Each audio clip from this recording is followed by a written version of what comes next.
Hello and welcome to Border Crossing, essential information and opportunities for international businesses with Chip Hoebeke. These podcasts are designed to help you get a better understanding of some of the most important current issues and problems that affect businesses. Chip will examine the key points, help you to see the advantages and disadvantages, and provide you with any help sheets and support that you need. And just so you know, Chip heads up both the consulting division and the turnaround and restructuring practice for the firm Raymond in the US. He has served as a court-appointed receiver, a chief restructuring officer, and as a fiduciary in international, federal and state proceedings in the US.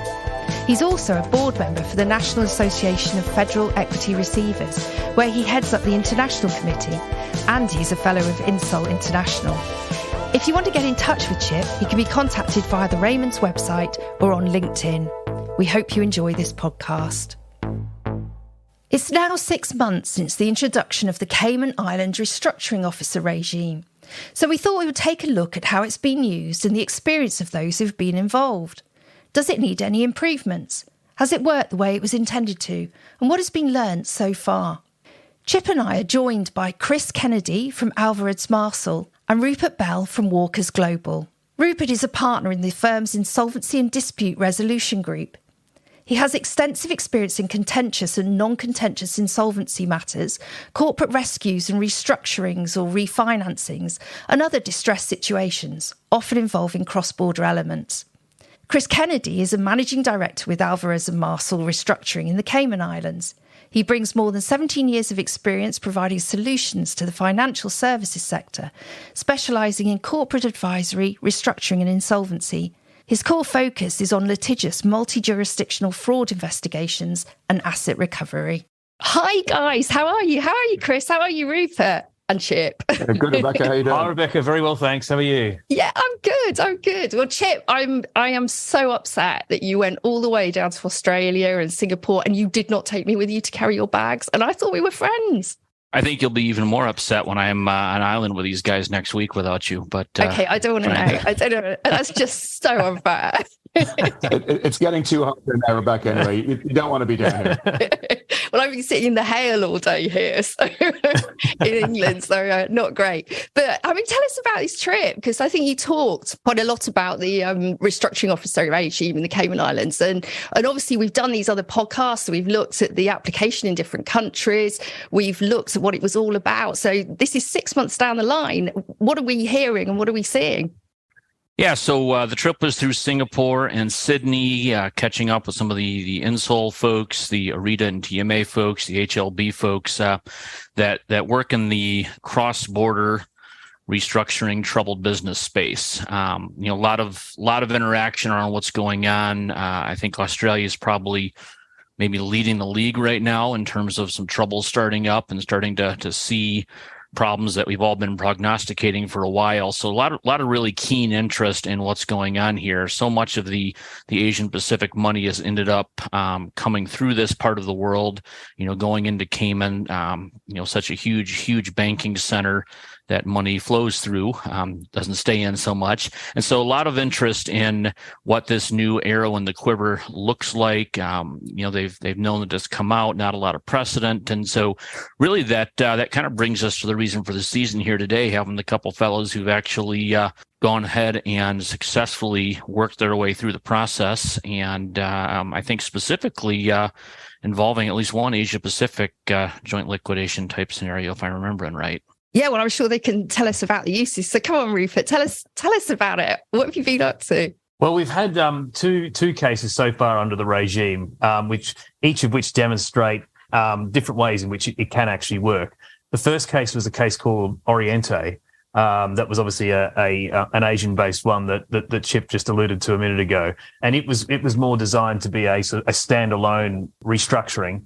That was going to be done, out of the Cayman Islands in a sort of all singing, all dancing type of way. So that at the end of the day, it was going to be proposed that, some sort of scheme or some sort of plan be put to creditors for approval or, something along those lines anyway. The second case that I've been involved in with Chris is a case called Rockley Photonics. It was a case that, as I say, demonstrates the other side of the restructuring officer regime, which is to support a foreign proceeding. In the Rockcliffe Photonics case, we had a Chapter 11 proceeding, and then we had a filing in Cayman, which provided for the moratorium here in Cayman, and so to prevent proceedings being pursued in Cayman against the company in order for restructuring to be pursued in the United States, then implemented to the extent necessary in Cayman. So that's a very nice, succinct overview. But what I'd really like from you guys is to dish the dirt, basically. Come on, tell us how the scheme's gone. What's it been like? Has it worked in your view? Have there been any surprises for you? I mean, maybe to jump in. So I was one of the ROs on the Rockcliffe Photonics case, and I think, just to kind of take a step back. So where we started obviously was with the provisional liquidation scheme. I think you've spoken to your audience before about what was wrong with that scheme and why we needed to move towards the RO scheme. So this has been something that we've been looking for on the IP side for, a couple of years in Cayman. And I think something that we really needed. Did it throw up any surprises? I actually don't think it did. I think it really worked very smoothly. And I think a large part of that was, and this isn't, not trying to curry favor, but I actually think that the Cayman court and the Chief Justice, really embraced what we were trying to achieve. And as Rupert said, Rockcliffe Photonics was really was to facilitate a US restructuring. So the main operations, the base, most of the staff, they were all based in the US. So it was a Chapter 11. And, if we were kind of in the old regime, filing a winding up petition in Cayman could have been disastrous. So we really needed to have this new regime, this new process. And, I think the bells and the whistles, the director has been able to take the lead in terms of filing the petition. The professionals, and particularly on the IP side, so we normally don't get to come in until the date we're appointed. We, getting involved in the planning, the negotiation, dealing with the creditors, kind of developing the actual restructuring plan, that would conflict you out under the kind of old process. So in this situation, we got involved in September. We were working with the company. We were working with the creditors. So we don't actually take the oral appointment until September 2022. Get involved, and then February 23 take the appointment. So we've got a kind of a 6-month period where we get to know all of the note holders, we get to know the individuals involved, we understand what exactly they're looking for. Yeah. We work with the company, we get to know the board, we understand what's going to work for this business, what's going to be catastrophic. So this is a company that's it's developing some fairly highly specialized technology. It's very cash intensive, so it's all in development stage, so it doesn't have much of revenue. So it's really reliant on its note holders for kind of ongoing support. So we learn all of this throughout the 6 months. We look at would a sale work here? Would raising of external capital work?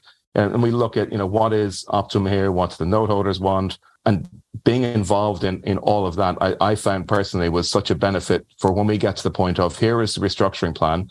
And, me as the IP or as the RO, I'm presenting that to the Cayman court and saying, I think this is in the best interest of the company and its creditors and stakeholders. I request that the court approves this. And it was a nice change of pace, I think, for me to be involved in the drafting of that. And, I knew for certain when people said, okay, a sale is not a good idea, external financing is not going to work. I knew for certain because, I was involved in those discussions, which, for me, I think that was one of the real key changes is that, you develop a plan rather than being in most scenarios, you're kind of handed a plan. It's a fait accompli and you kind of kick the tires, you speak to some creditors. But at that point, everybody's been through a long process. They've been through negotiations. They kind of just want to get it done. So, I found that to be the best change and, the most favorable part about this is like we really understood the plan when it came to presenting it to the court or when it was presented to us, essentially, we had been involved in it. So yeah, I thought that was a really good change. Yeah, that's good. And Rupert, do you feel that participation was really helpful in the same way that Chris does? Do you agree with Chris's views, or is there anything else you'd like to add? Absolutely. On the legal side, often you're a little bit more involved. Sometimes you're already acting for the creditors or for the company beforehand. So, and when a provisional liquidator was appointed, you then take on the role as acting for the provisional liquidator. So, from a legal side of things, we probably had more insight into it than what the provisional liquidators have. Now what we have, I think, is under the restructuring officer regime has really enhanced matters by allowing for this sort of pre-involvement of restructuring officers in the entire case, and there being specific provisions in the rules to allow for that to happen, which I think has really enhanced things. Mm-hmm. The other thing that's really enhanced matters is the fact that we're now sort of analogous with the Chapter 11. You get the moratorium upon filing. And that makes a big difference, I think, now. I mean, we still are different to the bankruptcy regime in the US in the sense that, well, particularly in terms of Chapter 11, that we still have to have a hearing for the appointment of the restructuring officer after the filing. But the bottom line is we have the benefit of the moratorium from the filing now, which is a huge step forward for us, rather than having to file a proceeding and then have a hearing and wait for the moratorium to then be put in place, which could take a number of days. In which time there could be steps taken by creditors to thwart the process being undertaken by the company. So can I ask you also about the drafting of the restructuring officer appointment and how that worked out and whether you were able to customise it? How did that work? The order was very heavily tailored. It took some time to draft. You need to list out the powers, and the way that the judges want it done is they want the powers listed out very specifically, down to operating bank accounts, down to all sorts of treatment of assets and things like that. So where it was more broader was perhaps allowing for the negotiation of a plan that allowed for a sort of a more broader power, but many of them were very, very specific and tailored. And in both hearings, in Oriente and in Rockley, which Walkers were both involved in both of those, we spent some time going through with the judge to determine what precisely the powers were required. Because as you can imagine, you might go in there with a wish list, but the judges will drill down on those with you to make sure that they're actual powers that are required. Sorry, just on that point, I do think that it certainly wasn't just a kind of a blanket granting of everything that we wanted. There was still a lot of the kind of, I think, carryover from the old PL regime where you did have, relatively broad powers. So, supervision of the board. So there was enough there to allow us to do our jobs, but not to be interfering with the board day to day. But, the board understood very clearly its, requirements to report to us, to share information with us. So, we felt like we had a good grasp of what was going on.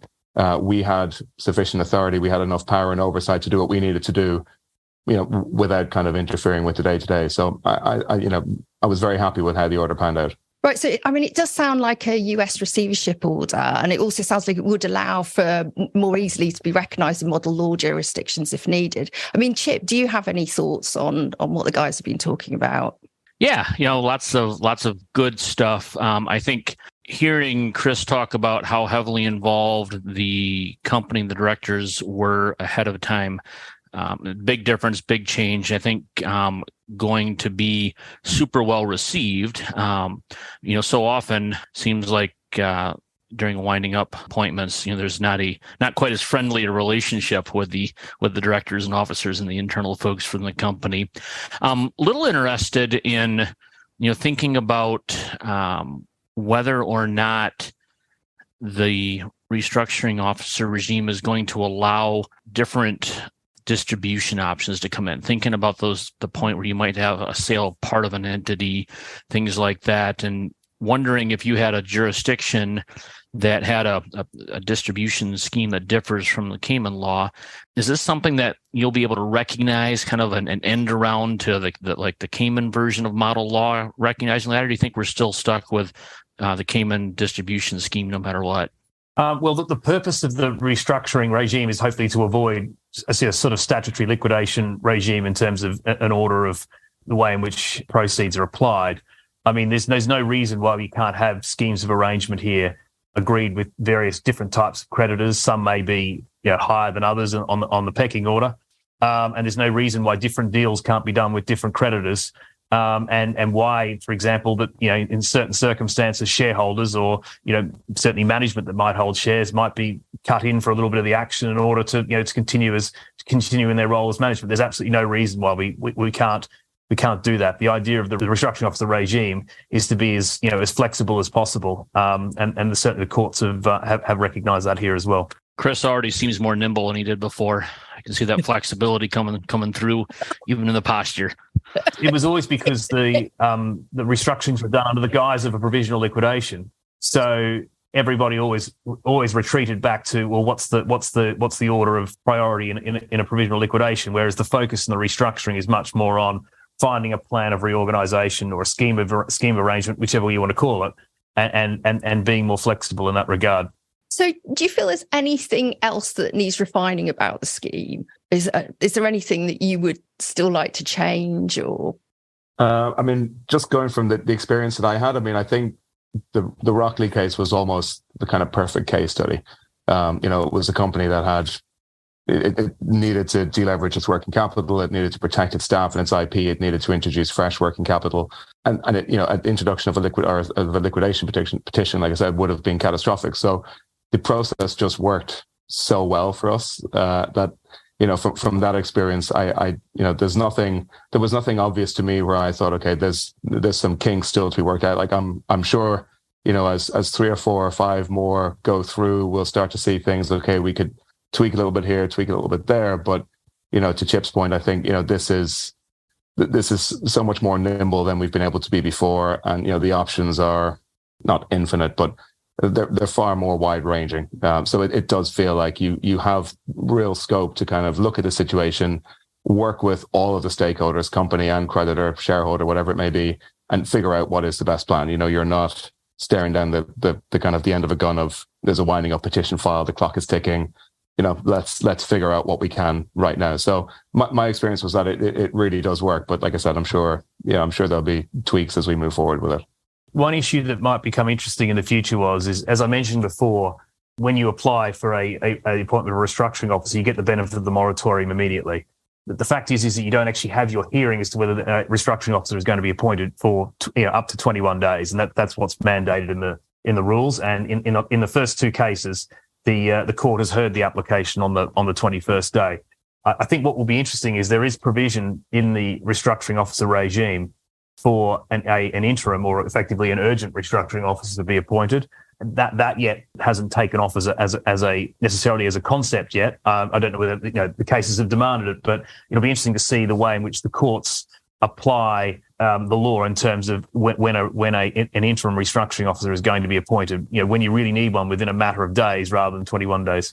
Sure. So what I was going to do is flip the table for a second. We've been going at it from the idea that the restructuring officer is a great idea, and how do we get it done? What if we're on the creditor's side? How the moratorium, certainly stays things. If you didn't have a friendly creditor base, what would the tactic be? How would we advise creditors to try to head it off for their own interests? Is it simply the only hat they have to hang on is trying to prove that you're not currently unable to pay debts or likely to be unable to pay debts, or is there any other creditor defensive strategy that you'd advise? Yes, there's that. There's the obviously challenging the restructuring officer and saying it's not being brought in good faith or whatever it may be, or that the books are incorrect and it's not, they don't have a case of insolvency, something along those lines. The other obvious one is attacking the company in other jurisdictions where they have assets that aren't currently protected by the bankruptcy regime. The restructuring officer regime is expressed in Cayman, or as a matter of Cayman Islands law, to be a worldwide moratorium in place. But we all know in practice that whether or not that happens or not is very much a question of comity for other courts, and depending on where those assets lie. So, Chip, coming back to you, you've just done this trip to the ends of the earth that I'm not at all jealous about, like Australia and Singapore and so on. What sort of reaction do you get? Because obviously you were talking about this over there. How were people perceiving it? What did they actually know enough about it? Did they understand it? Did they understand the purposes of it? Yeah, so both Singapore and Australia are pretty sophisticated insolvency type places where they've had both the traditional winding up type world for a while, and they've also had their efforts at restructuring regimes, whether they follow the Chapter 11 regime or sort of head off on their own. So I think it's super well received, really interested in what kind of clever things that they can do to take advantage of it, or represent their client to the extent that it's not an advantage to have a restructuring officer introduced. So, I think especially in Australia, where, like I say, they seem like they're a little ahead of the curve right now on running into insolvency problems. They're having a lot of construction insolvencies. Many of the folks that I was meeting with had to juggle around recent appointments. clients, calling because they were either going insolvent or they were creditors of people who were in trouble, and so they were keenly interested. So many of these, as I mentioned earlier, these hedge funds that have Asian Pacific money end up going through the Caribbean, somewhere, whether it's Cayman or the BVI's, and so seeing this was interesting to them. The defensive tactic, being able to stay off the winding up petition was interesting to them. Again, always wanting to see if they can find that big cooperative thing that's not headed off by one creditor group in a jurisdiction. So I think, a lot of interest, lots more to figure out, as you've mentioned, as we go through the next couple of years and have more of these things, there will probably be some nuances that work their way out. And I think, in general, from the model law jurisdictions, this ability to, kind of do the end around to make Cayman kind of like a model law jurisdiction where you can bring in some of these things from other places, it's really, really a big game changer. It really adds a lot to the strategy. And I think you guys are going to get a lot of phone calls. That's the plan. So with new things, it's always the same with new stuff. People always sit back and they wait. They like to see others do it first. Do you think that people are waiting before they try this? They want to see some cases go through. They want to see people like Chris and Rupert have to go through the mill first before they try it. Do you think that's the case? What do you guys think, Chris? Yeah, absolutely, for sure. I mean, I know that we had some reticence, and there was certainly, a job in educating the people who were involved in our case that, whilst it's technically a completely separate and new regime, there are huge similarities to what's gone beforehand. So, you can't technically take the case studies or the case law that's developed over the years in the PLs, but, we certainly expected that a lot of that would follow through and be an accurate representation of how things would play out in the restructuring officer regime.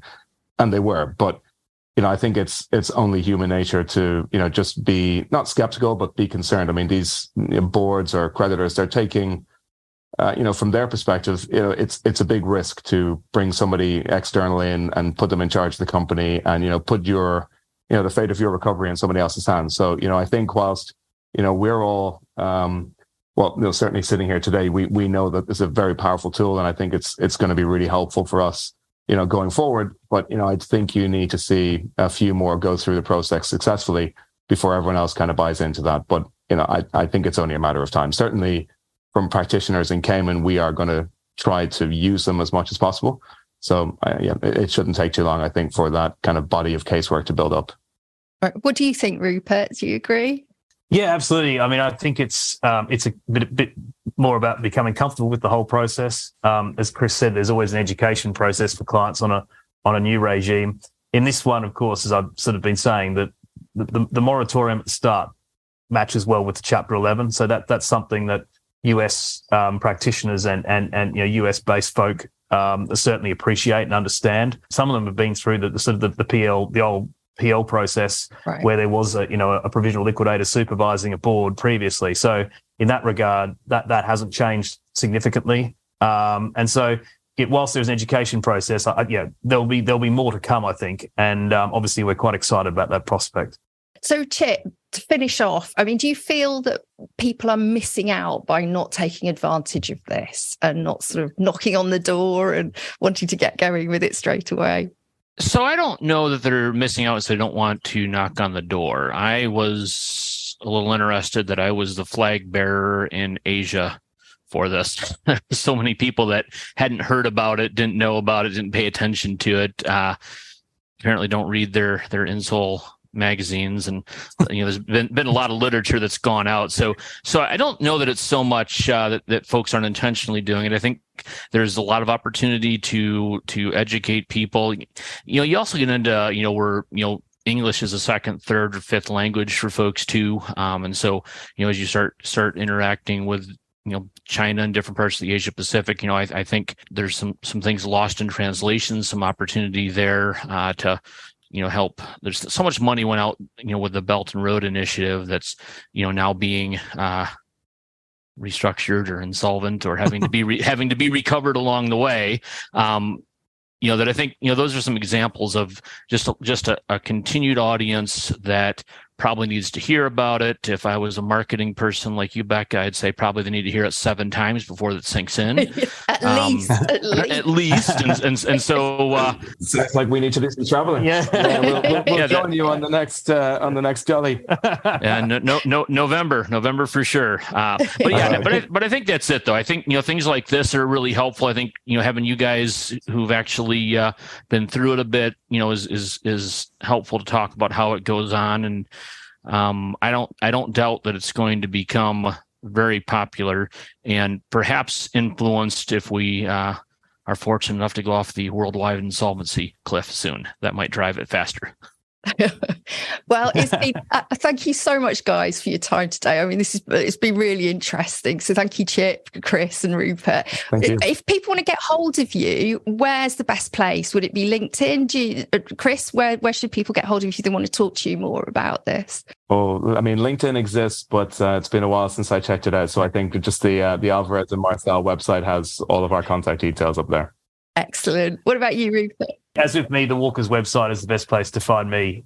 We have biographies and lists of experience and all that sort of thing on there. So absolutely through there. We need to sharpen our tech pencils. Yeah. And Chip, where can they find you? LinkedIn, the Raymond website. Chris and I will be at the swim up bar at the Westin soon too, so you can catch us there if need be. Yeah, every Tuesday afternoon. I'll see you in half an hour. Yeah. Well, thank you so much, guys. Have a really great day. Thank you, Rebecca. Thanks, you too. Rebecca. Cheers, Chip. Thank you for joining Chip for this podcast. If you want to get in touch with Chip or any of his guests, please contact him through the Raymond website, www.raymond.com, or on LinkedIn. All views expressed in this podcast are individual opinions and do not constitute professional advice. Thank you.